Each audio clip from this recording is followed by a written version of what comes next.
Hi beloveds, how are you doing? Today's Easter. I feel really energized and it's a great beautiful day. A little bright out here.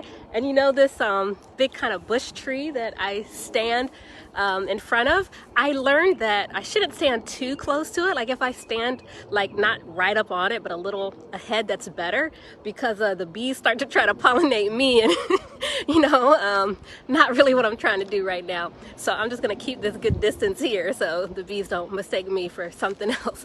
So anyway, it's Easter and I'm just feeling really good. And so I actually just got back from church where I was I was a liturgist today, and I read an original poem that I wrote just for the occasion. And something that's special about this occasion is that we have Passover and Easter and Ramadan all, at the same time, which from what I understand doesn't always happen that way. So it's a really special time. It's a really holy time.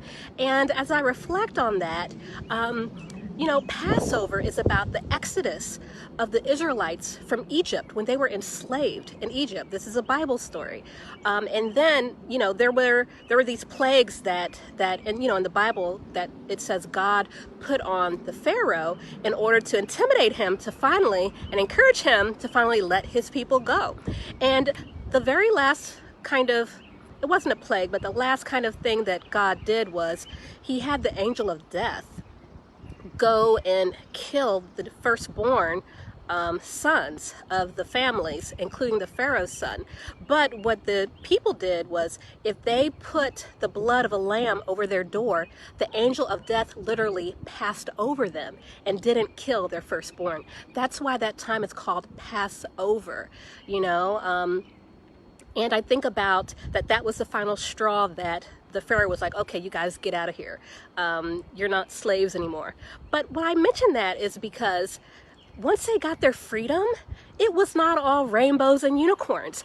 They were lost in the wilderness for like 40 years, okay? So it wasn't just, oh, I'm free, and then everything was fine. It was not. And that's how it can be with our work life, with our everything life. We can get out of a bad situation, but that's actually the beginning of something else. It's not really the end. There's still more work to do, and to, recognize that, name it, and then just do what we can to move through it and not just sit in the place of, well, I think everything's going to be great once I do this, because it won't. Many times there is that suffering that happens before we get to where we want to be.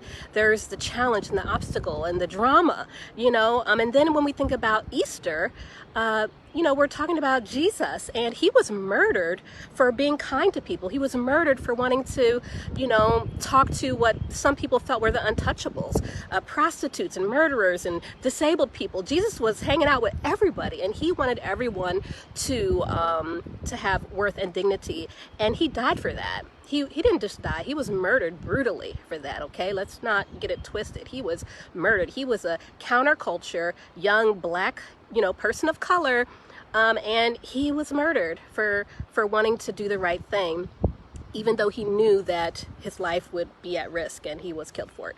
So I mentioned that to say that, Easter, we celebrate the spring, new beginnings, and we think about the resurrection. At least I do. There's that circle of life. Things come, they go, they die, and then there's new opportunities. And so sometimes we can have a really bad ending to something, but there's hope there. There's that resurrection there. We may get out of slavery, and it may take us 40 years or whatever, but we can get there. The Israelites did see the promised land. Okay, and their leader Moses, he died before he saw that promised land. But you know what? He was such a great leader, a leader of integrity, that he saw his people through. He helped them to get there. Okay, and the other thing is, it's Ramadan. I'm not a practicing Muslim. I don't identify as Muslim, but I do understand from Ramadan is that it's a sacred spiritual practice. And when celebrating Ramadan, there's fasting, there's a reflection time, a prayerful time. It's a time to think about self-sacrifice, self-control, not self-sacrifice per se, but just sacrifice in general, self-control, reflection, community, and those kind of things. And I think about that in terms of our lives and just we're not alone, and it can take some sacrifice. Sometimes we have to sacrifice things to get to where we want to be. We have to sacrifice, for those who want to start their own businesses, you sacrifice some of the, that paycheck that comes, like clockwork in order to take a risk. Sometimes we have to stop doing things so we could put our energy into other things, and that can be looked at as a form of fasting. I know that, when I think about career management and career direction, it does take some self-discipline, and that's pretty huge. So I think of all of that. I think of Ramadan, I think of Easter, and how brutally Jesus was murdered, and how he was betrayed by his own friends, and how he told his friends that he was going to die, and they didn't really understand it at the time. But that here we are centuries later still talking about the wonderful work that Jesus did. Whether you're a Christian or not, I still look at Jesus as someone who lived a pretty great life, and he was one of the nicest, most kindest people out there, with a lot that we could learn from and model. Whether or not you think he's the Son of God or not, he was a really awesome person, and that's one thing that I keep in mind. So think of all this, all right? Think that sometimes it doesn't, what we want, it may take a while. You can get free of something and then end up in another bind, but we keep going, and that we think about things we may need to sacrifice to get to where we want to be. We think about the self-control, and we think about our community and how we can work with our community and our network to move forward and help each other. So happy Easter, y'all. Take care, and see you next time. Oh, please comment in the chat, like, or something, so I know that, you're hanging out with me. I appreciate it. Take care. Have a great rest of the weekend.